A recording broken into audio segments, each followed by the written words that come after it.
maalin walba nolosha kadis ayaan kala kulannaa. Mararka qaarkood waxaan helnaa wax walba oo aan u baahanahay, marna nolosha way ina diidaa. Sidaa awgeed waa inaad u diyaarsanaataa caqabadaha iyo mashaakisha nolosha kugu soo wajaha mar walba. Waxaadna ku wajihi kartaa loolanka ama challenge-ga nolosha inaadan marnaba rajo dhigin.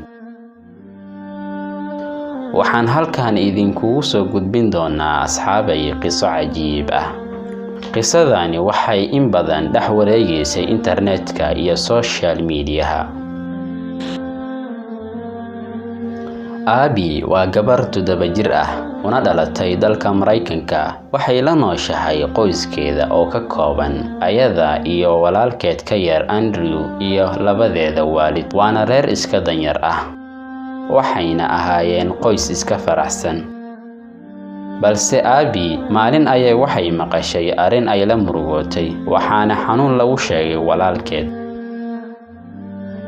Abby walaalkeed waxaa laga helay xanuun halis ah. Waalidkeedna waxay go'aansadeen in ay u guuraan guri kiradiisu ay raqiis tahay si ay lacag u seebgareeyaan oo ay wiilkooda ku daaweeyaan. Waxayna dhaqaatiirta u sheegeen wiilkooda qaliin inuu u baahan yahay, laakiin Abby waalidkeed maysan awoodin qarashka qaliinka.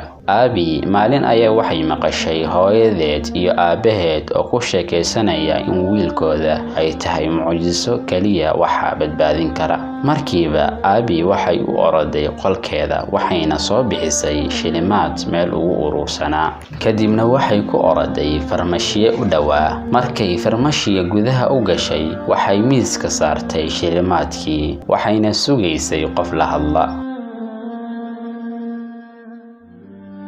Balse gabadhii farmashiga gadaysay waxay ku mashquulsaneed qof kale, umana jeedin gabadha yar ee meesha taagan. Abby ayaa tiri yaa jooga. Gabadhii farmashiga gadaysay ayaa si cara leh u soo eegtay gabadhii, kuna tiri uma jeedid miyaa inaan ku mashquulsanahay walaalkay oo muddo 2 sano ah aanan is arag.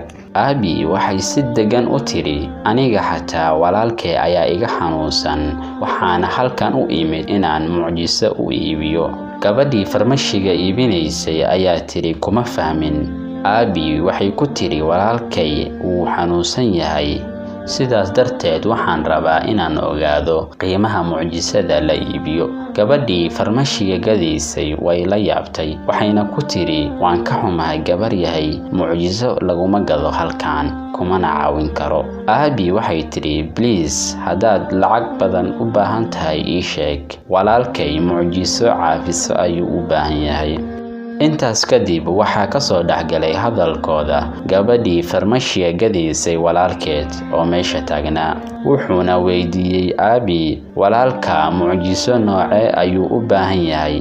Ma garanayo ayay tiri Abby, balse waxaan maqlay in uu u baahan yahay qaliin oo aysan waalidkay awoodin lacagta qaliinka. Saas darteed ayaan halkan u imid si aan ugu iibiyo mucjiso walaalkay. Ninkii ayaa weydiiyey gabadhii meeqa lacag ah ayaa wadataa. Waxay tiri $1.